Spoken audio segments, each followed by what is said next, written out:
What's up guys, welcome back, TCG Metagame Breakdown for half of May 2020. Let's take a look, right? Couple of tournaments past weekend, past days, pretty much like past week, since it was pretty much over a week that I did my last Metagame Breakdown for the TCG. Let's take a look, couple of new things that caught my attention, a couple of interesting things as well, maybe to pick up if you're maybe planning or playing into or in an online format tournament, since that's basically it, still due to the coronavirus. Most results, pretty much all results here are from online tournaments. The first one here, let's take a look at the PBG tournaments. The most recent one from today actually, when I'm making the video, is our first place. The first place list you see here, Andres Torres, you know him, multiple YCS winner. Interesting one is, well, as you know, I mean, we are currently in a 2-deck format, both Eldritch and Emancipator, obviously, but it feels that from past tournament results from this weekend and last weekend that Eldritch is pretty much taking over, even though it's still very much like a super, well, I can't call it a diverse format, even though the 2-deck format, both these decks are evolving. More on that soon, but again, first place list by Andres, and the thing that caught my attention first of all was the Invoked engine, Invoked hybrid of Eldritch, because it was somewhat fading away, people preferring the synchro version, which also has some diversity, mainly in the extra deck of the synchro choices. Another thing that caught my attention were the Phantasme, still in the main deck here. Of course, I mean, the biggest package in today's format, the biggest threat in today's format being Needlefiber, the Mega Phantom Beast Link Cross, and so on. So yeah, Phantasme, we know why it's there. Interesting run here, the Invoked hybrid. Last but not least, the big tech here in the side deck being the Token Collector. It definitely shined during his matchups. I've seen a couple of his matches from the Top Cut today, and a good card, also a Floodgate card pretty much. It's also a hand trap that when it's summoned either from the graveyard or from the hand gets, or at least destroys, all the tokens on the field. So interesting card, definitely keep an eye out for that one. Then, second place and top 4, we see, well, on the left, we see Cameron Neal, I believe the name is. I believe he went first place last week, again, with Eldritch this time, main decking the new hand trap from Eternity Code, but again, yeah, Chat Synchron, the Synchron package. We've seen Simo's video on, should Chat Synchron be banned? Well, next to, well, maybe. I mean, Needlefiber is obviously the big threat, the big enabler, but again, we have the token generators like Link Cross, like the Mega Phantom Beast. So, I mean, those are definitely all cards that might get being banned, depending on how Konami wants to approach the problem. Again, the Phantasmes as well in the main deck. Right side, we see Emancipator, also the Token Collector here in the main deck. Interesting choice, of course. And quite important, keep that in mind, the small 10E package, basically giving you more well, bodies, free bodies on your side of the field. Let's move on. Finally we see ORCUST from Eternity Code, and also we have seen in the OCG is the hybrid of both, like, you know, ORCUST and the Machina structure deck, I guess. The small Machina package here in the main deck goes very well with the ORCUST deck as a whole, but, you know, ORCUST Gearsu definitely gives the deck a major boost. It did lose, like, the Synchro level 5 Synchro, you know, like the combo with ORCUST Gearsu, but don't forget that Scrap Recycler is still a very strong card, and Scrap Golem, I believe it was revealed like a super rare, if I'm not mistaken, in the new OTS specs, but I might be wrong about that. But well, there's still a use for the card, but keep an eye out for ORCUST, because it pretty much like vanished, right, past couple of weeks. Last list from the past, at least from this tournament, right, we have again another Eldritch list with the Invoked engine. Let's move on to the Crash Card Cup from Simo, I believe, you know, like from past couple of weeks it has been running, and an interesting winner here we see Emancipator this time, not Eldritch, but again the small 10E package, and of course no, what is it called, Signs, the Monster Reborn for Emancipator in the main deck, but instead of that he's running a small normal package, basically again giving the player more beat sticks, well, more father, I guess, on his side of the field. So an interesting approach, right? The Buster Dragon, we also have seen past week, people are starting to, and I'm looking at Emancipators, main decking the Union Carrier and Buster Lock, because, well, it's not, it doesn't fall apart when your opponent has the Dark Ruler no more. Again, a popular card in today's format.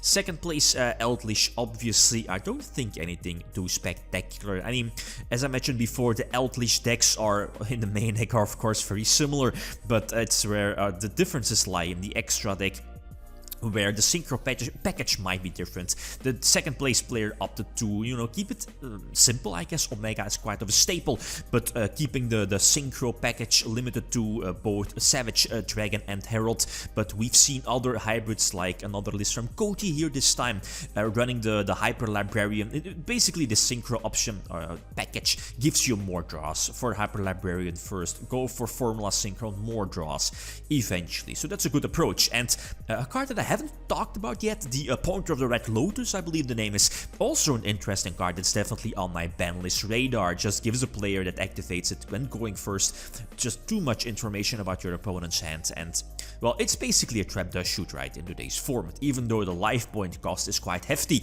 it's definitely a card that next to Needlefiber, next to Block Dragon, that's definitely on my ban list radar. Let's move on. Top 4, Denkang Fam, also like he's doing solid. Past couple of tournaments as well, topping. And yeah, again, another Eldritch list. Again, the differences here in the synchro package in the extra deck. No True King of all calamities. It was from Cody's list from last week. We'll come to that really soon. But you know why. If you haven't seen like the it's basically all the same. Needlefiber into the Mega Phantom Beast, but you know, like the synchro package is where the differences are. So Coral Dragon as well, giving you the potential draws with the level 9 synchro croc. You know which one I mean. So let's move on. Interesting one here. We see, well, yeah, zombies, I guess. A lot of 2-ups. Interesting one since this deck got top 8. Like zombies with Balderor, I believe the name is. A good old school zombie world. Dynamistic is in the main deck. Evenly matched rivalry of Warlords. A bit of astonishing. Yeah, a bit surprising that this deck got this far. But props to him. I believe he's a Dutch guy, right? Yeah, should be. Anyway, good stuff. Let's move on. Top 16 by Enzo again. Good friends. I mean, yeah, Knight Invoked. Interesting approach. No Girsu, since I, you know, remember some shenanigans with the card. But yeah, the deck lost like the synchro, right? Let's move on. Altergeist pretty much disappeared from the format, from the metagame. Same for Subterrors. But yeah, Altergeist featuring the Neos fusion. That's the spell here next to Pot of Extravagance. And of course the Rainbow Dragon and Neos here in the main deck. Interesting tech. Very cool. We see Zodiacs. Zodiacs is one of those decks that's it's always popping up. Like there's always that one player that ends up top 32 with this particular deck. But this time top 16, right? Triple Pot of Avarice, obviously. Finally, Salomon Greats with the format skipper attack we got from the OCG as well. Even though no 1-for-1, the OCG has 2, right? Double Dynamistic is in the main deck. And of course, one of the new ones, one of the new cards from Eternity Coach being the Parallel Exceed Dragon. The PPG tournament from last week, you see Cameron Neal, yep, as I mentioned before, and that's where again the extra deck, and we see a good one. yeah, this is sweet. I mean, there's like the Tzolk'in in the extra deck, giving the ability to go for some draws first with Hyper Librarian, Formula Synchron, and eventually getting out some free pluses into yeah, Tzolk'in and Crystal Wing. Interesting approach, just another way of making your Crystal Needlefiber engine a bit more broken as a whole. Interesting to see how Konami will deal with this, well, package, but yeah, there are no live tournaments, so let's see how they are going to deal with that. Second place, we have Cody. Cody's list, basically piloting the Calamities hybrid of going for the double level 9 synchro play. Basically like the same, but using the planned level 5 synchro of reborning the Coral Dragon from the graveyard, and thus opening double level 9 synchro play. Let's move on. Another, well, yeah, Eldritch Invoked build. Nothing too spectacular, I think, so let's move along. Another Emancipator list, yeah, again, very similar to the ones we've seen before. Some small changes to some main deck text, right? Another list here, top 8, again from the same tournament, like the Lightsworn hybrid, but again, pretty much disappeared in favor of other engines. Another tournament here, like shout out to Team Card Titan. Facebook link will be in the video description, but Plunder Patrol, yeah, Plunder Patrol, very cool. I mean, the salvage in the main deck. We see the, I believe it's Angler, basically opening up the, well, yeah, more Exceed plays, I guess, but it's falling short compared to like the ridiculous high ceiling of other decks. But keep an eye out for Plunder Patrol. Who knows, they might get like more broken support in the next set. Let's move along. Next tournament, we see the last tournament here. Quickly, first place, we see Invoked Kaiju Mystic Mine. Also one of those cards it's on the ban list radar, but, well, it seems like always escaping the ban list. But first place. Second place, we have another Eldritch list. Again, nothing too spectacular. I think pretty much the same as we've seen before. Salmon Grades, all top 8, by the way. These all top 8 in no, well, a chronological order, I guess. Again, Salmon Grades we've seen before. Zodiacs as well, with the hybrid of Eldritch. I've shown a list, I believe, a couple of weeks ago, so that's not really new, but still very cool. Another Salad list. Let's move on. Dinosaurs, finally they're fading away from the format, out of the metagame, or at least not topping, but it's still pretty much another dark deck, I guess, but nonetheless a very strong deck. And last but not least, Burning Abyss, very similar to the list of Dinkabui from a couple of weeks ago. So the format, even though that the most, well, the current 2-deck format of Adamantipator and Eldritch is still going very strong. We don't know when Konami is going to drop a ban list, if they are going to drop a ban list, maybe June, July, but that needs like real-time tournaments for them to drop it.